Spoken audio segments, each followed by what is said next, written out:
Welcome to McPlum, simple solutions served daily. In this video, I will explain how to make homemade cotton candy without a machine. This delightful treat brings the magic of the carnival right to your kitchen. You will learn a surprisingly simple technique using basic ingredients and tools you likely already have.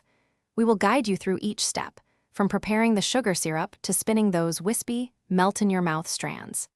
Get ready for a fun and sweet adventure. To begin, gather your ingredients and tools. For the base, you will need 2 cups of granulated sugar, half a cup of corn syrup, and half a cup of water. For extra fun, consider adding a few drops of your favorite food coloring and a teaspoon of flavoring extract.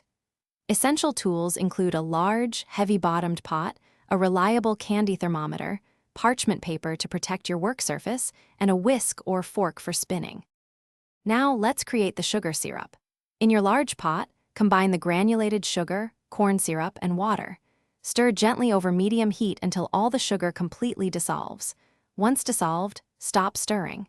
Insert your candy thermometer and continue heating the mixture until it reaches precisely 320 degrees Fahrenheit.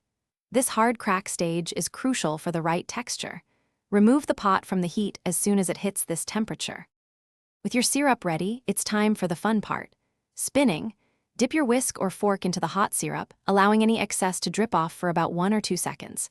Then, quickly flick the sugar back and forth over your parchment-lined surface.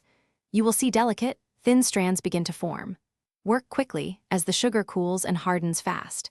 Gather these airy strands with your fingers and wrap them around a paper cone or lollipop stick to enjoy your homemade cotton candy. Thanks for watching. Stay juicy and subscribe.